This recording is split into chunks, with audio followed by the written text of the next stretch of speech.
Hello friends. So we are with Marxist literary theory. As we have already seen, it is victim-based. It is addressed to use the phrase by Spivak, addressed to the subalterns of the world, cutting across geographical boundaries, race, caste, creed, or ethnic groups, or gender and so on. So subalterns of the world unite because you have a new earth and a new heaven. So that is the appeal. That's why it is so appealing.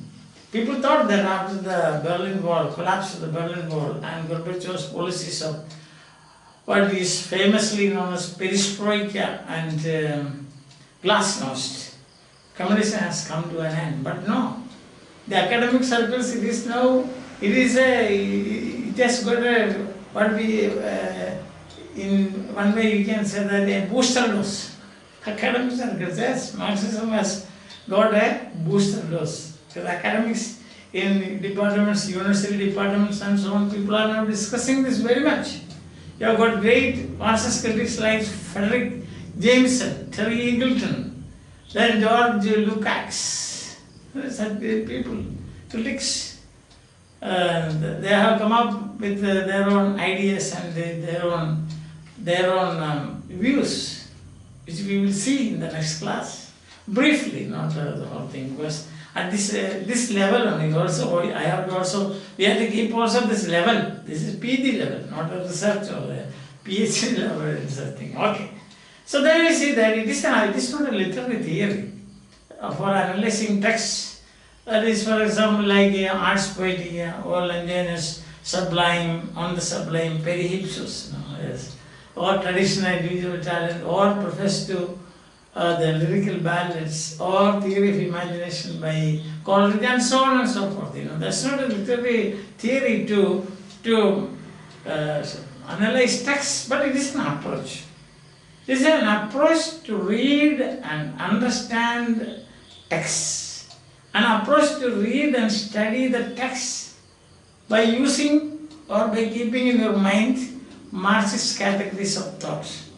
We have already said what is meant by Marxist categories of thought. Historical materialism is hegemony, the idea of power, thrusting power upon the subordinates, that is hegemony, by the dominant class.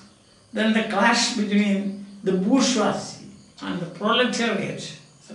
So this is what he meant, or the famous architectural metaphor, that is base and superstructure. So these are Marxist categories of thought, just as you have feminist categories of thought, like patriarchal domination, male domination. You have got the oppression by the male oppression. So these are when we are discussing feminism, these are the terms that we use.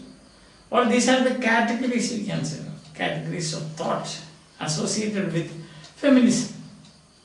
Like that. Or you can say gynocentrism, gynecology, misogyny. So these are some of the categories that we will see when we discuss feminism later. See that. So what we find is that Marxist, I have already told you, but once again I will tell you what is historical materialism. Historical materialism is economics. And before that, you should understand that this is one of the grand narratives. Grand narratives means a claim. Grand narratives are a claim that they can by means of their theory or their narrative, they can explain all the phenomena in the world. For example, here it is economic determinism. That is, according to Marx, economics is the engine room of history. That's the thing. It's the engine room of history. Just as you can see now when you go to a theatre for watching a film, if there is no engine room there cannot be any film. So the engine room controls the film projection. Exactly like that here. The engine room here is the economics. Economic factors. So that's what we call economic determinism. That is very simple and clear, I think, isn't it? So historical materialism is the number one Marxist category of thought.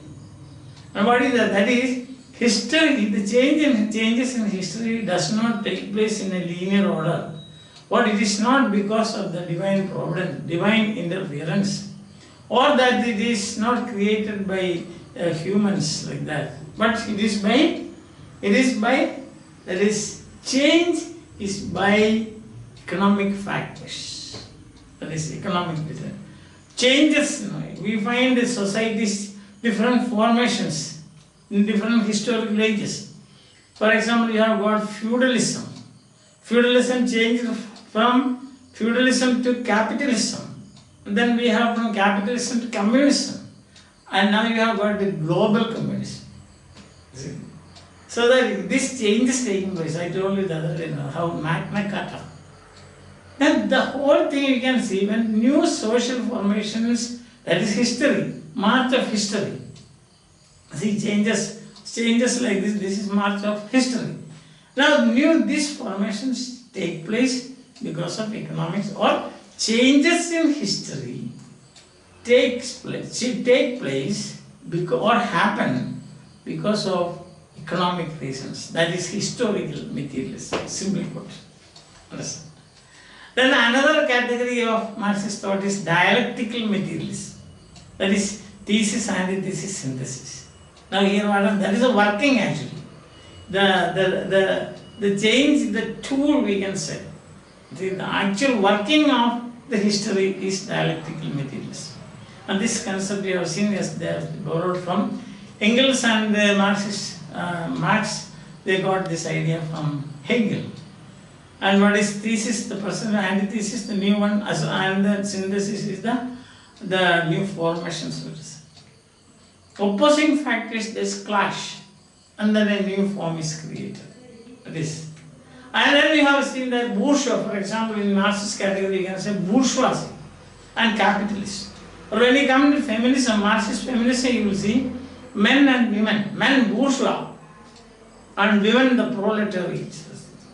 That is the thing. And according to Marxist feminism, we know that when then the class differences disappear, then gender differences also disappear. See, this is all based on economics. Understand? A third Marxist category is hegemony. These things I have already explained, just I am reviewing this. Hegemon or hegemon in Greek means leader. Now, hegemony is a way of exercising power by the dominant on the subordinate, not by means of violence, but by means of education, coercion, persuasion, making them believe that whatever the dominant class are doing for the betterment or the best interest of the subordinates. For example, a capitalist, he wants to start a factory, and there is a farm, a person has a farm of 10 acres. So the capitalist will go and say, this, see, if you do this, if you give the land to us, you will develop this and all the people here will get jobs. Why do you toil from morning till evening and get a pittance for living? You can't make both ends meet. So, but if you give the land, surrender the land to us, then it will be totally different. You will have a new life. Poor people will believe that. So they will have lost their life, they will have lost their means of living, their cattle and everything. So at the same time, and the best way to introduce or instill or thrust the hegemonic ideas is education. And that's what. And then of course we come to the last and the most important concept that is base and superstructure.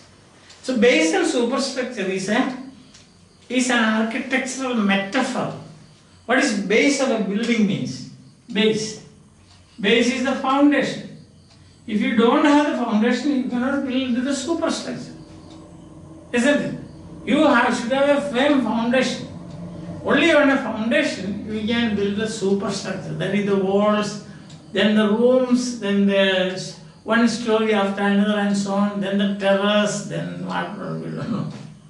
Understand that? Yeah. So here, base here means, again remember it's a metaphor, okay? From architecture. So base is foundation. Foundation of the society is means of production. In one word we can say means and modes of production. That is now you can see different items in this. The dynamics of this you can see. For example, you need land. Okay? Land. Then you need capital, infrastructure, you need labor, you need machinery, machines, you need I am listing one in detail. And then what you want? You want a production process,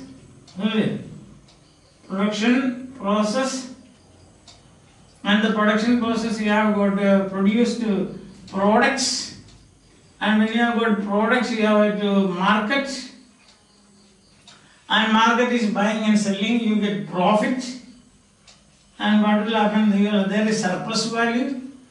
Surplus value means the cost, suppose the cost of a thing is 10 rupees, you are selling it for 25 rupees, then what will happen is you get the surplus value at least 5 rupees.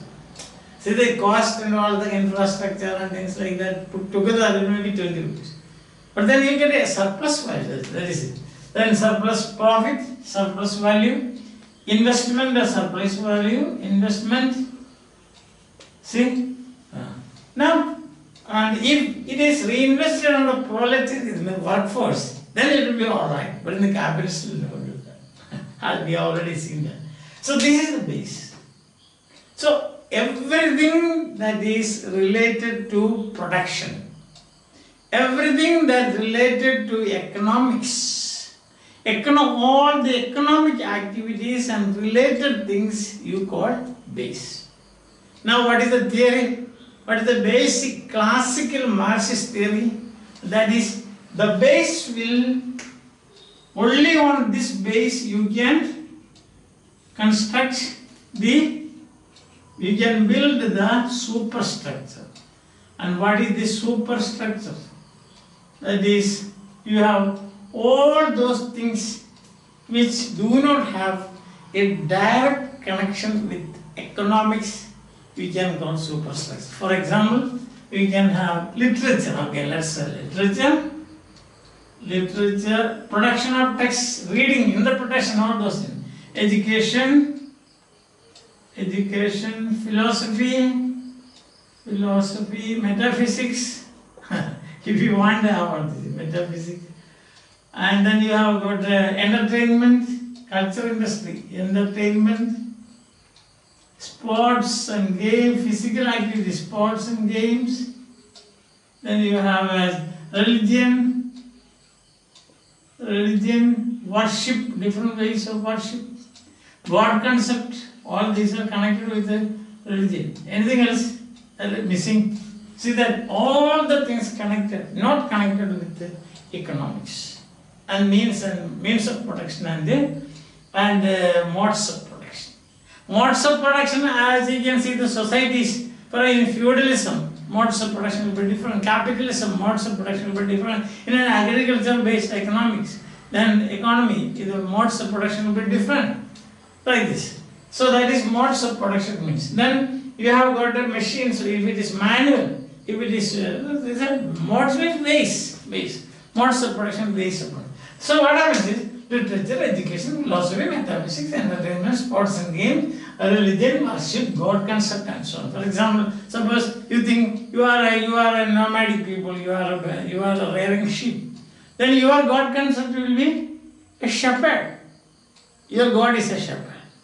There is a Psalm 23, that he says that the Lord is my shepherd. Why? Because those people, they are connected with this. Their modes of production is this. What? Sheep rearing. And they want a God to protect them, and that God is sheep. Now when you come to the agricultural society, what a settled society, they have got fertility gods. Osiris, Adonis, Isis. Isn't it? TSL is why? The wasteland you have all these things. These gods are there. Fertility gods, fertility rituals are there. Right? Now that is, even rituals are controlled like that, economics. When you are the capitalist, you get the gods are here, World Bank and IMF. You pray to World Bank and IMF. So they appear in the form of gods to bless you with the capital. Otherwise, how are you going to do all this? Right? Yeah, so that is simple. If I have missed anything, you can add it. So you understand what is so. Culture, sorry. I mean, trying to, these are overlapping, culture, your way of living. Very important, your culture. In fact, Raymond Williams in his essay, Culture is Ordinary, he criticizes this concept. We will not enter into that now because we will be the focus will be shifted, so I don't want to shift the focus, keep it like this. So this is a Marxist category of thought. Most important one. You have got historical materialism, you have dialectical materialism, you have ideology, so very important, ideologies. What is ideology? Belief systems. Christian ideology, we say. Christian ideology. Communist ideology is a belief system. You believe in certain things, therefore that ideas, a group, set of ideas in which you believe and in which you live and in which you have built your consciousness, your identity, all these things is connected with the ideology. Hegemony, that is power relations. These are what you call controlled by economics. Understand? This is based on. So, what happens? What do you do in literature? Literary criticism. The criticism of based on superstructure is not relevant here because we are not studying. It's not a cultural studies lecture. It is a lecture on Marxism. That's and I don't want to get in. I have already told you, you will be missing your mark. Yes, focus will be lost. And therefore, not only that, in my lecture, I have given 4 lectures on Raymond Williams. Culture is ordinary, and in that I have given one lecture is the entire lecture is devoted to base and superstructure and criticism of base and superstructure given by Raymond Williams. You can easily, you will get it in the net. You can get it from YouTube. You will get it. My lectures are there on all others, about 25 lectures also on cultural studies covering, that is Raymond Williams. Then you have got all those people, that is you have got that the famous essay by Stuart Hall, 2 paradigms right up to, we must say, that is you have got the Gulf War did not take place, all those things. That you can go through that and you can find out, because there is no point in my repeating that again. Now here, what is the problem? What is the point here? That the point is, old wine you have to put in new bottles. What is the old wine in new bottles? You can see, or you use a new lens to see or watch or study or examine or explore what? The literary canon. And find out how Marxist categories of thought have influenced those writers. If you take right from, say, if you Canterbury days, let's say I will take a half a dozen examples, I will give you a half a dozen examples, then you will understand the Canterbury days if you take. What is it? It's nothing but exploitation. And the prologue, the Canterbury days and the delineation of characters. Except 3, all the others are exploiters of the society. Economic factors. That is, exploitation means economics. See. Then you see, for example, you have got the 3 simple nice person, gentlemen. That is the very perfect gentle knight and his squire. They are not corrupt people. They are not exploiters. And then you have the poor person of the town. Who else? All the other people, and of course the host, Harry Bailey. All the other is a corrupt group of people. See that? That is, the social system reflects directly on these characters. Marxism. Exploitation means Marxism. The bourgeois exploiting the proletariat. That is, you see how they are bringing holy relics from Rome. Saying that from collecting bones from here and there, they're selling and getting money and enjoying their life. See, that is exploitation. As I come to political Shakespeare, you have got political Shakespeare. Yes. Dollimore and Seinfeld. Cultural materialism in Shakespeare's place. What is that? they say that he was a conservative and he was a supporter of monarchy. Again, economic factor there. So you can say Marxist categories of thought, you can say that. You know the famous, let's think about English education in India. Evangelical English education on an evangelical model by caste and then in mimicry we have done this. In detail we have done this. Mimicry. Man and mimicry by the post-colonial writer Homi Kabbalah. I have given lectures on that also. Now you can see, there you say, what is the hidden agenda? They are exploiting. English education and evangelical principles introduced here for creating clerks, babus to maintain their offices. So keep bookkeeping reason. So again exploitation, the dominant exploiting the subordinates. Understand? Marxist. This Marxism, Marx pointed out that. That's why it has become very effective. Understand? Yes.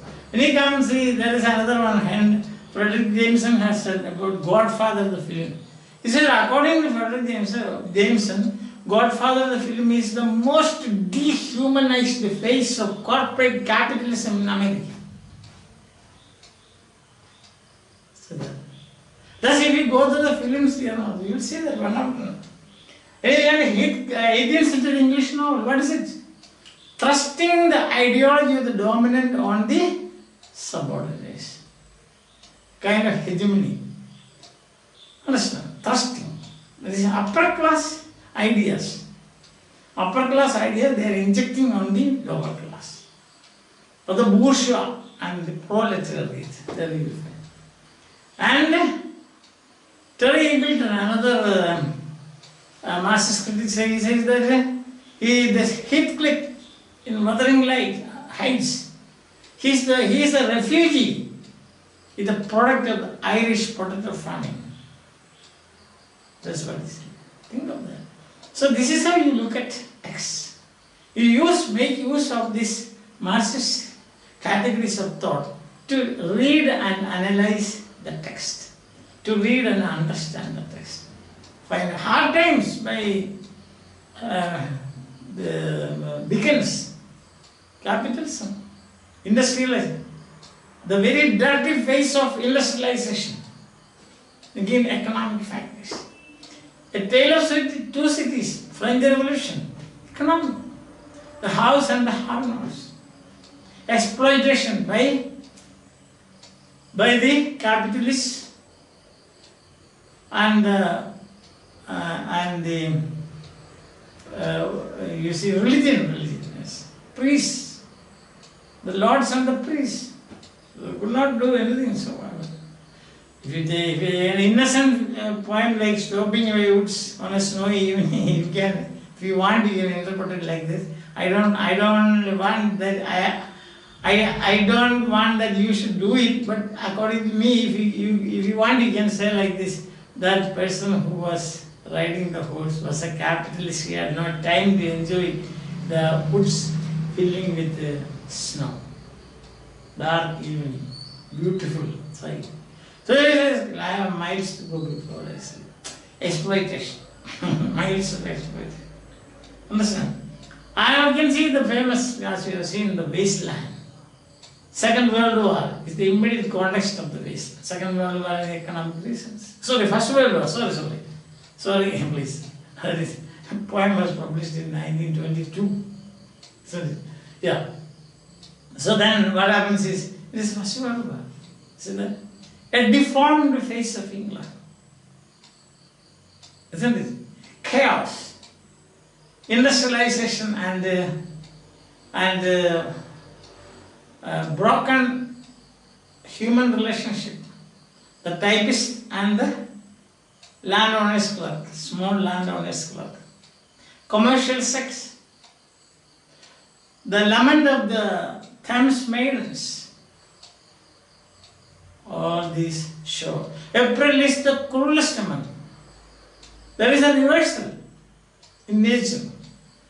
Chaucer says, when the April lay with his sugar suited. The sweet savage of April awakening But here, nothing can work here because it's totally incapacitated people in the wasteland. If you tell them, give you 1 kilo of gold, if you move from here to that place, or 1 kilometer of running, they are unable to do because we are totally disabled. Therefore, what happened? April has no effect on them. So, where should?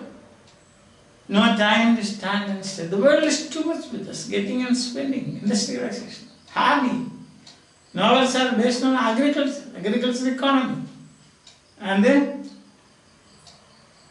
like that you can go on reading. As I told you. You can use a new lens, and this new lens is Marxism. And you can again read the canon, the listed books, famous books, and see how Marxist these texts are. You find any exploitation anywhere?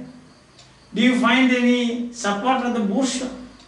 Do you find any change in the formations of class formations? Do you find how the base has influenced the superstructure? This is where you approach. This is a Marxist view of critiquing a text, a Marxist way of critiquing a text. Understand? And with the quotation by Frederick Jameson, we will wind up today. Tomorrow we will discuss. Discuss means we will take up some critics, some prominent critics. Frederick Jameson says the political unconscious, his book published in 1981, the political unconscious narratives as a socially symbolic act. So that is published in 1981. Frederick Jameson's book, The Political Unconscious. This quotation is from that, the political unconscious. Unconscious, the narrative, what is it? The narrative, the political unconscious. And what happens is that he says narrative as a socially symbolic act. Narrative as a socially symbolic act. So the quotation is taken from this. You can quote. See that? What he says? He says political should be, not any other thing, of primary importance when analyzing literary text. That's the thing. Political should be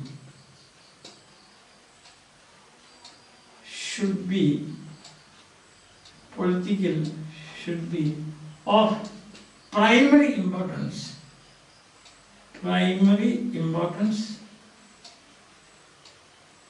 when analyzing a text. So political should be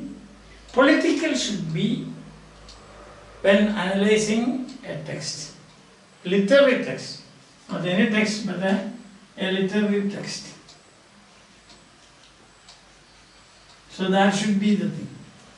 Understand? So because just now we said political Shakespeare. So, instead of being used as an auxiliary method, political is the main primary instead of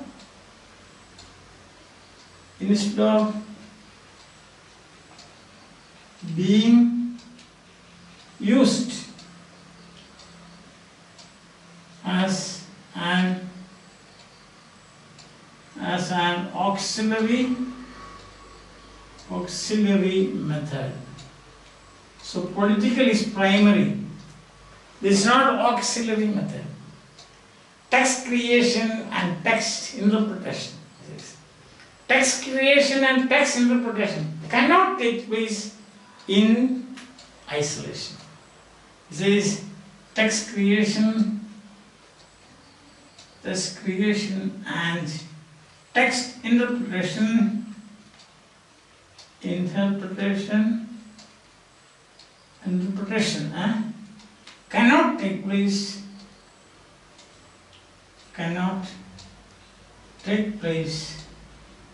in isolation. Very important. No? This is actually the Marxist literary theory in action. The Marxist literary theory in action, you can say. What is this? Once again, remember this. You can got it in your answers. Political should be of primary importance when analyzing a literary text. Political here means political economy.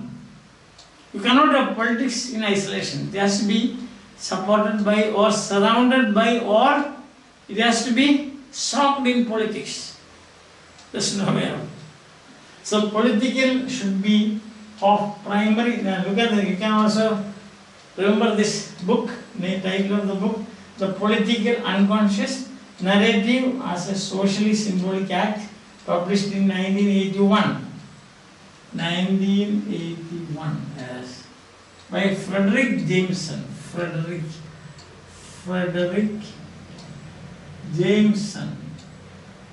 American Marxist critic. Very famous American Marxist critic. It's he who said the Godfather, film Godfather is a dehumanized face of capitalism, corporate capitalism. Yes.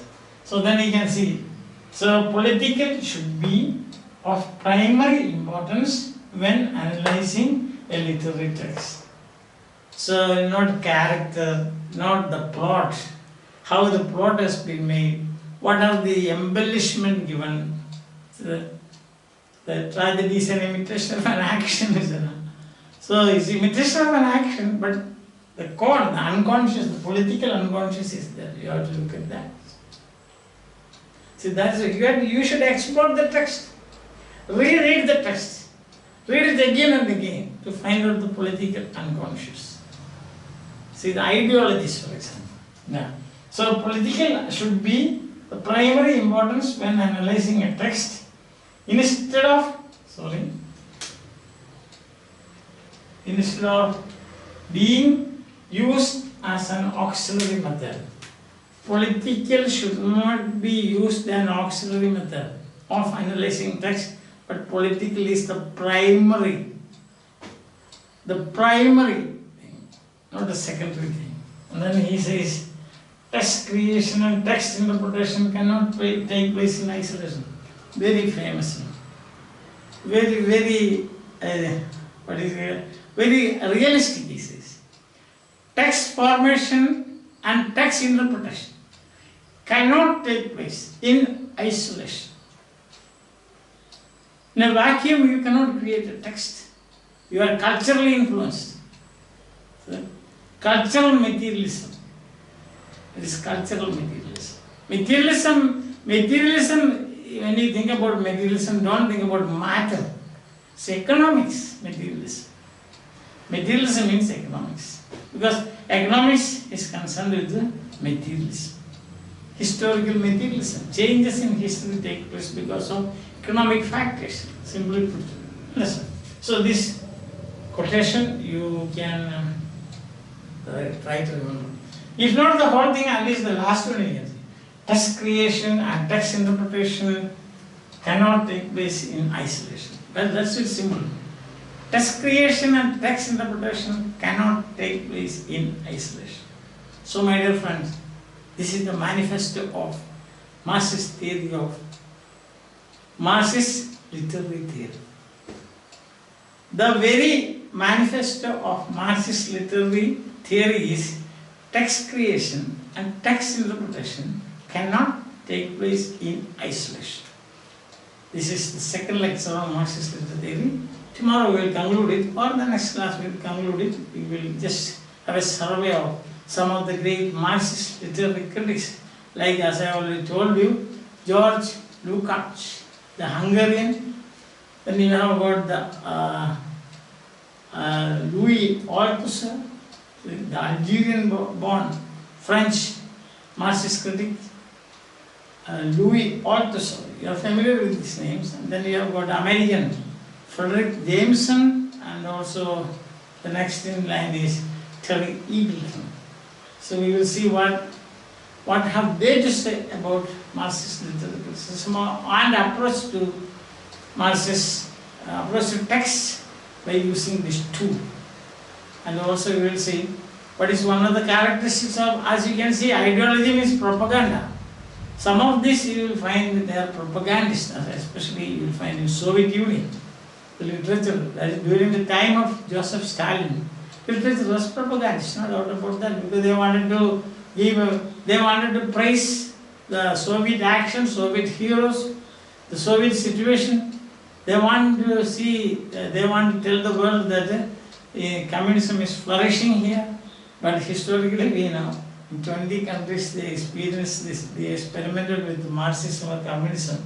Practically now in not even a single country, you will in Russia, you don't find communism as such. So practically in no country you will find that it has flourished. That's a fact. Yes. Whether we like it or not, that's a fact.